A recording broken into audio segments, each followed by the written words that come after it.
welcome back to our YouTube channel. And what we are talking about today? Today, we're very excited to welcome Daniel Shea, who's going to be talking about his new book, Distribution. For this conversation, he's invited his longtime friend, Adam Golfer.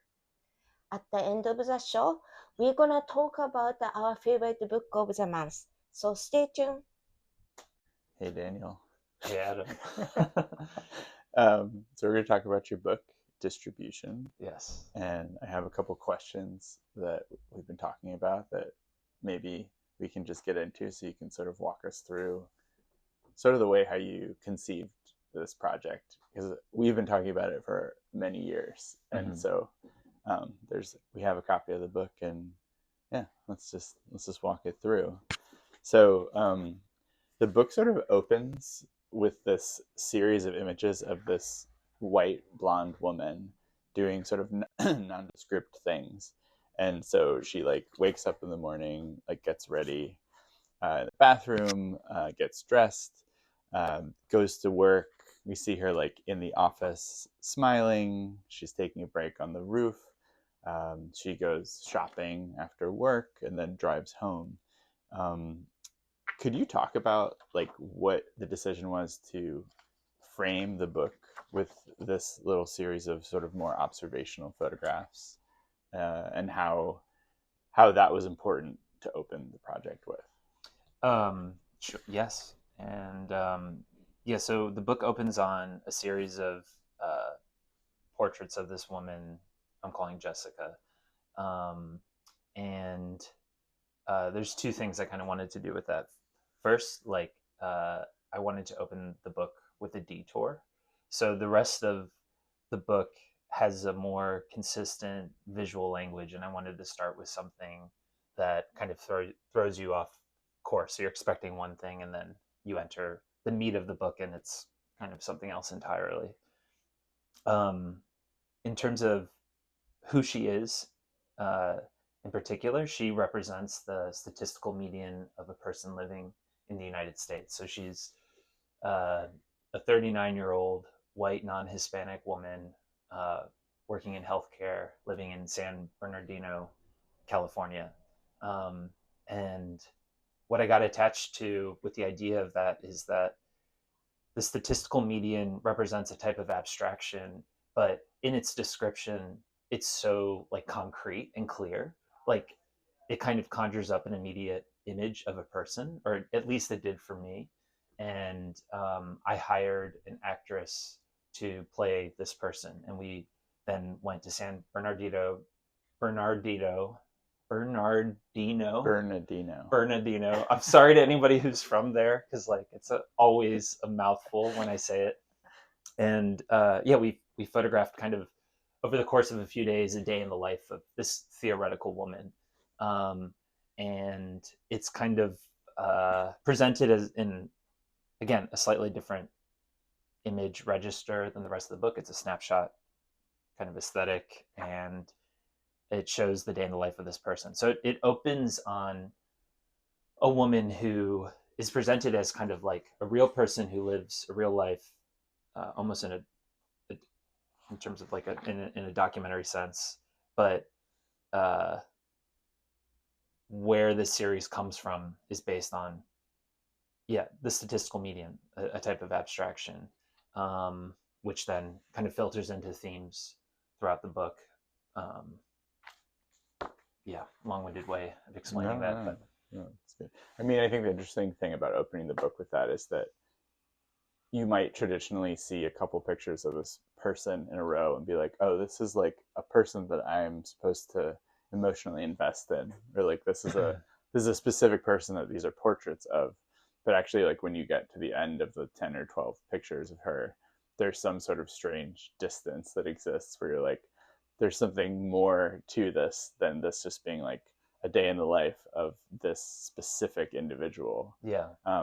Especially because the next part of the book like veers in a pretty different direction. Well, she is, I mean, that kind of problematizes the idea of a statistical median, is that she is a representation in theory of a type of distribution of people, which is all of us. but is represented through a specific identity. So that, I mean, yeah, that's interesting to hear you say that, because that kind of accommodates that distance that one might feel when looking at pictures of her with that understanding, which has, there's a type of, there's kind of an index at the back that any page number that's in the book correlates with like a footnote in the back that kind of adds some context. Mm-hmm.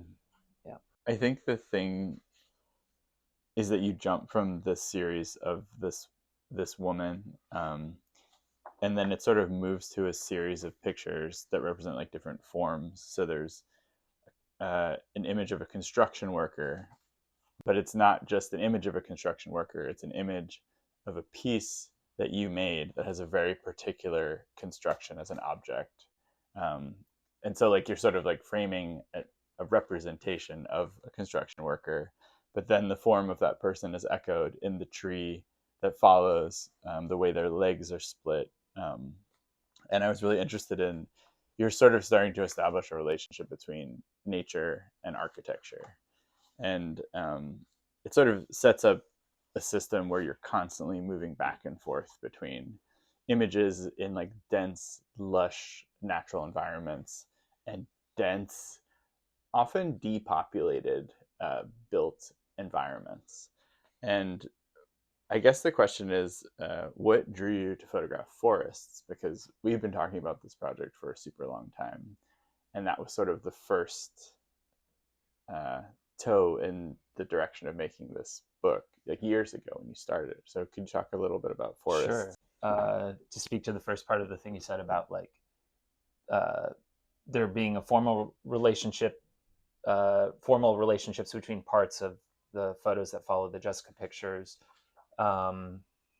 Like this first chapter, so to speak, was meant to kind of introduce types of pictures, types of objects that would then be represented in more expanded ways later on. So like on some level, like the convention of using the opening chapter to kind of establish like, or lay some groundwork is like what I was after with this first chapter. But yeah, the forests, I mean, that's where I started with this project. It was before COVID, but I started really working on it during COVID. I just wanted to photograph. I wanted to find a way of making interesting pictures in the woods, and I found it really hard. Like honestly, it took me a couple years to kind of figure out a language for it. And part of the experience of being in the woods is kind of the totally immersive element of it. Like when you go on if you imagine yourself on a hike walking through the woods, you're experiencing kind of like the fullness of it, the patchwork of everything all at once, and that kind of produces the overwhelming experience that one has when they're out in quote unquote nature. I was trying to figure out like how, like that felt like impossible to photograph that feeling, and so that's kind of what I was chasing. And then simultaneously thinking about this old idiom, seeing the forest for the trees, which is, about keeping the big picture in mind. And what I kept wanting to do was like zoom in and like photograph a tree for the forest, which is like kind of the natural instinct of picture making, right? Is to isolate, to frame, to get specific. And so like in that tension, which later kind of became this analogy for seeing or even representation, that's kind of like what I was chasing. Like how do I make pictures that kind of establish that as a problem? And so yeah, like I found like a very specific language of making pictures in the forest, which involved using like kind of long lenses, attempting to kind of, what I kept saying to myself is like, I'm trying to locate the subject, like whether or not that's a tree or a part of like kind of a landscape. And the pictures are often not quite in focus, or they're seeing through things. So the space is kind of compressed in a specific way. And I found a way of like kind of, I guess, photographing forests that rendered them more as textures. Like there's kind of a sense of trying to locate the subject that I was after, that's a long way of saying, like, I found a way to make, in my mind, to me, interesting pictures of woods. And from there, I was able then to, I had not only like a literal way of making pictures, but I had something interesting to think about. Like I found like a tension of looking that then allowed me to like make other types of pictures in other environments. Well, I think it was like a problem you were trying to solve, but that doesn't like have a solution. Like I feel like you, again, like you said, maybe the instinct for a photographer would be to like find a tree that's really interesting looking or beautiful and hone in on that tree and almost treat it like a person. And you were sort of like, no, I'm going to use like ways to obscure just like any one thing and get really close into a dense it's not that it's a non-specific way of looking, but it's like I want to look at the bigger uh, the broader environment by honing in on something, which is sort of an impossible thing to try and do. Totally. I mean, and that becomes kind of, I think part of what the book attempts to do is mirror this process of discerning. Like we kind of gather information about the world through bits and pieces and establish relationships between things, and this informs like the way we think about big things, but it kind of begins with observational details. I mean, even when I was putting together questions for us to talk about, like I kept coming back to the word textures, because like there's textures of forests, there's textures of walls of buildings, there's textures of roadways, and sort of all these like constructed elements of an urban environment. And like in the beginning sequence, you sort of like move through all those different typologies. Mm-hmm. And like, it's humor starts to come through in a lot of pictures in a very sort of dry, removed way. Like there's a really particular image of like it says Burger King, Sbarro's, and Dunkin' Donuts, and all of the businesses are in the same typeface on this like very nondescript brick wall. And I feel like there's all these like little winking nods to sort of like American culture and like American versions of the built environment. And I feel like an image like this to me like feels like a breath, because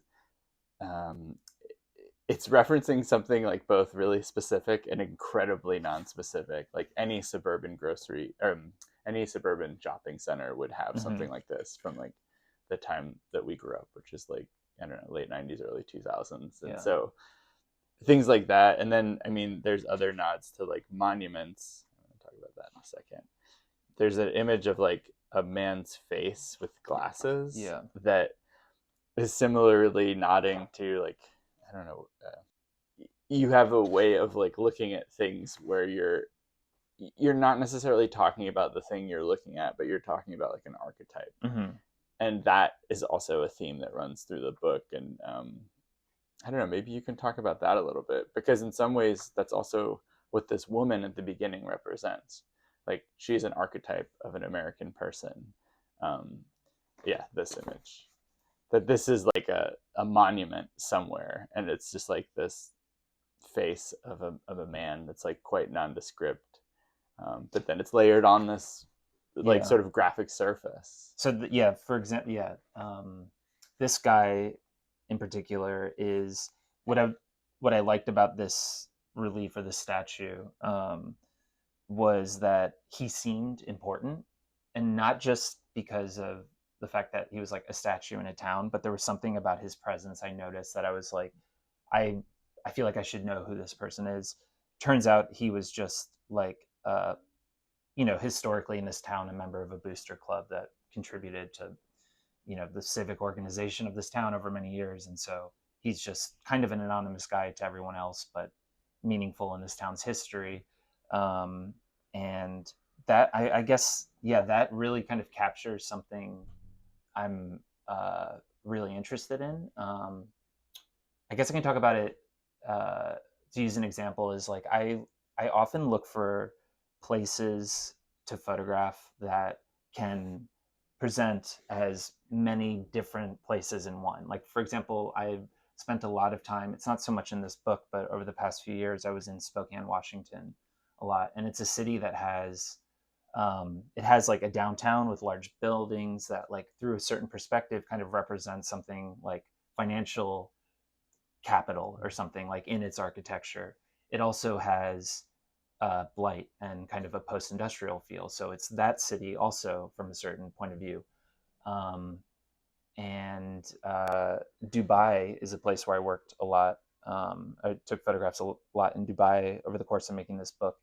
And Dubai also kind of presented itself as a place like that. I guess they're places that are conducive to image making, and that through the mechanics of photography, framing, isolating subjects, or selective viewing, allow you to propose uh, a version of a place that can be many different places simultaneously. It's a very convoluted way of saying what I'm trying to say, but it's, I know it kind of when I see it, a place, and I'm kind of drawn to working in that place because then I can present multiple versions of it. Well, that makes me want to talk about the grids because sort of a little, maybe around halfway through the book, the layout of the whole project sort of shifts to these 12 image grids. And some of them are, pages and pages of vegetation, or pages and pages of a shape that like repeat across different environments. And they sort of move from like the natural environment into buildings, into sort of ending up on all these images of hands, which are sort of carrying out construction and labor. And I feel like this part of the book almost becomes like non-specific, and it just sort of washes over you in waves, because like it's really difficult to take in 12 images page after page, so you just start accepting them as textures and shapes. And even hearing you say that you photographed in Washington State, you photographed in Dubai, I know you photographed in some very specific cities in China, and you photographed in Long Island City, which you've been doing for a very long time. But in these 12 image grids, I assume there are pages that all of those places are represented, and yet you wouldn't know that that's the breadth of sort of like diverse landscapes that you're looking at. And you're basically saying, yeah, it's not necessarily important that those are the places. It's more like you're trying. I think you're trying to get at something else about the built environment. Yeah. Could you talk about that a little bit? I mean, there's a couple things I think going on with the gridded section. From the beginning, I wanted to make the bulk of the book uh, these gridded layouts where the composite actually kind of registers as the main thing you're looking at, not so much the individual photographs. Like the structure of the page is the organizing principle, which weaves in other themes throughout the book. And I wanted it to be, frankly, I wanted it to be a bit of a burden to get through. I wanted it because I was after something kind of endless. The suggestion is like a dot, dot, dot, like that it could, in theory, keep going. There are some, there's some almost narrative-y principles at work in terms of the sequencing. Like, it starts in the woods, we start to see elements of the built environment, then we have moments where we're kind of totally in a hyper built environment. There's, like you mentioned, there's a section that focuses more on labor and ends up on people's hands, moving things, objects. But I had to find a way to kind of collapse images from different places in a believable language that made sense, that like in the composite form they would kind of register in that way I was talking about.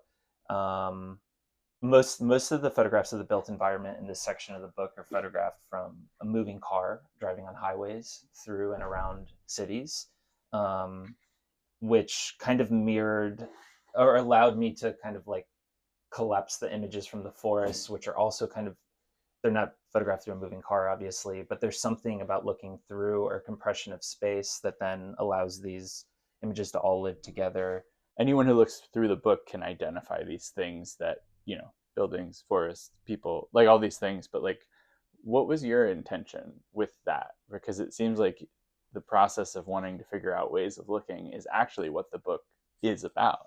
I think my main intention was like to somehow make the subject of the book uh, the process of making the work. And I know that sounds simple, but maybe I can like explain that a little bit. Uh, in general, like I you the reason I kind of landed on photography uh, is because it allows me to be in places and think about them for long periods of time while doing something. Like, and I mean that literally. Like making pictures for me is often about just being able to be somewhere and kind of really focus in on it and think about the relationship between things while doing something with my hands and eyes. Um, and it's also why I'm after something like documentary photography. Like I'm interested in the register of documentary photography, the plausibility of it to the viewer, even if it's in my own work, I mix in a lot of like very staged or fabricated scenarios. Like I want its register to feel believably of this world. Like that tension is very interesting to me.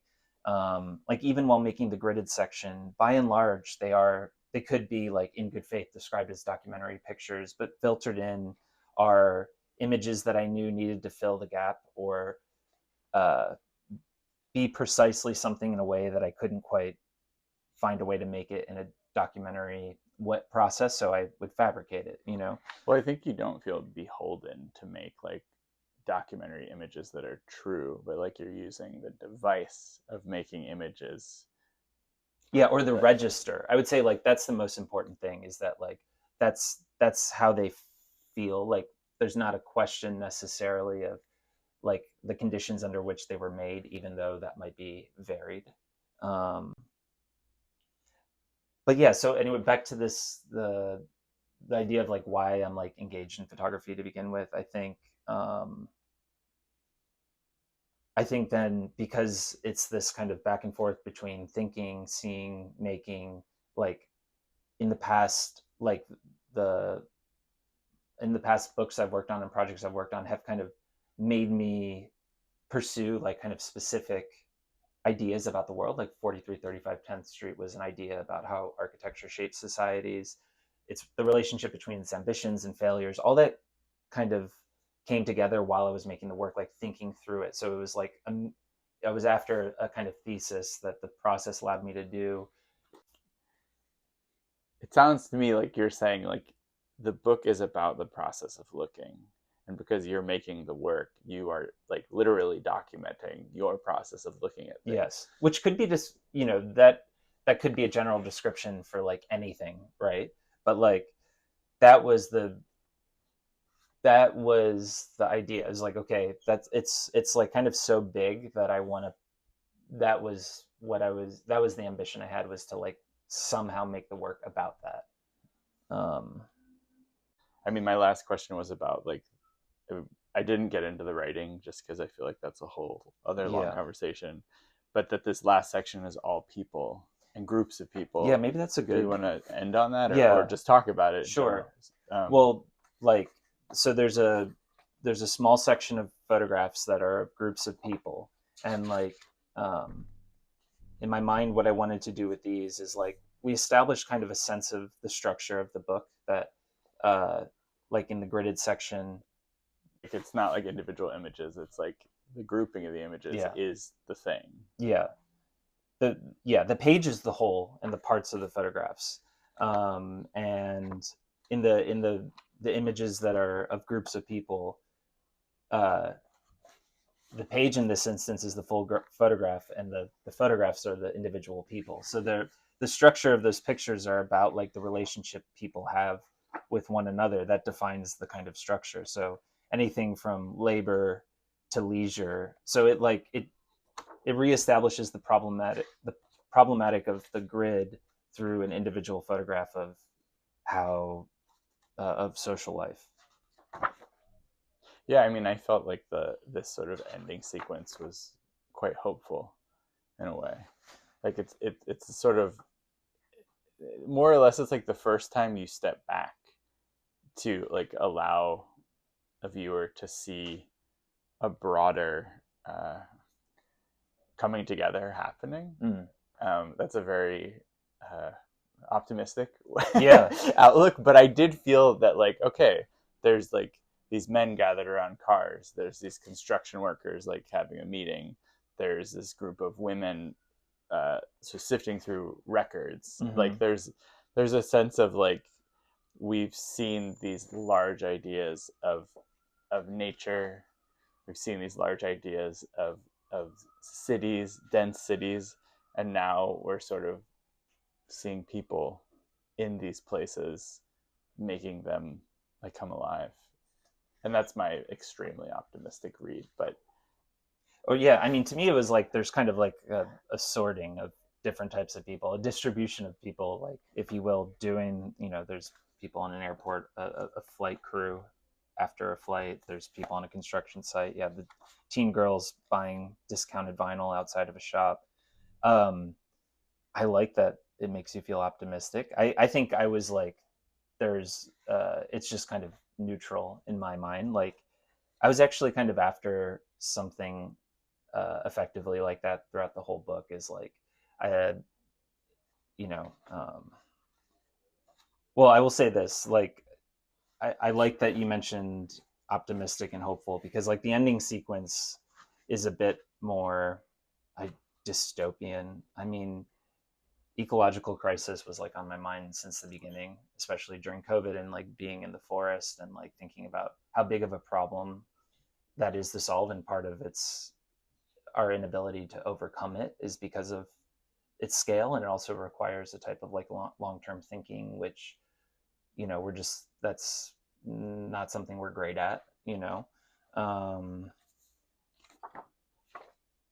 mean, one of the last pictures is of two people walking on a highway ramp through a city. But yeah, I was thinking, I guess, ending on a more kind of both dystopian, but also maybe something more cosmic, a kind of return to nature a little bit. So the book kind of begins and ends, on photographs of the natural world. Actually, the last picture is of a building, but it's rendered as pure texture. I find it incredibly difficult to talk about this in a way that I've always had a much more clear idea of how to talk about my work in the past, and I'm struggling with it with this book, partly because like I genuinely was like chasing something that is not so much about language. So I'm still kind of like fumbling my way through talking about the scope of everything in it. Yeah. The reason you have a hard time talking about it is because in the work itself, it's like you're looking for visual ways to develop a language, to consider these things in relationship to each other. Yeah. Although I wouldn't, language, that's a tricky word. Yeah. And I use it, and I don't want to I use it to describe like image registers, or like I guess sensibilities, and I need to be more careful about that, because it's really an analogy, using language to describe pictures. But in this instance, I meant like literal language, like the language we're using right now to try to express something that happens pre-language. Yeah. Just a problem for all creative work. Sure. Well, thanks for talking about your new book, Distribution. I tried. I failed. It was a great conversation. Thank you for great questions and for engaging. And I should say, Adam is an incredibly talented artist and filmmaker and bookmaker. And I encourage everyone to look at Adam Golfer's work. And we've been friends for a really long time. And Adam has had a strong influence on this book and the making of it, and through conversations and over the years. So happy to be here with you. Thanks. So Miwa, what's your favorite photo book this month? My favorite book is 今日一続き is Happy Victim. Yeah, I see that They're a collection of environmental portraits. Can you tell me a little bit more about them and why you like it? Yes, as you know, Japanese people are so into fashion, especially like a luxury item. This book shows that not only they are organized, but also it can be chaotic, and then their obsession goes beyond too much. Yeah, I love what you say about the obsession, and I think it's so interesting to see how people's personalities can show through the items they own. Yeah, I love it. Thank you, Anne. So see you next time.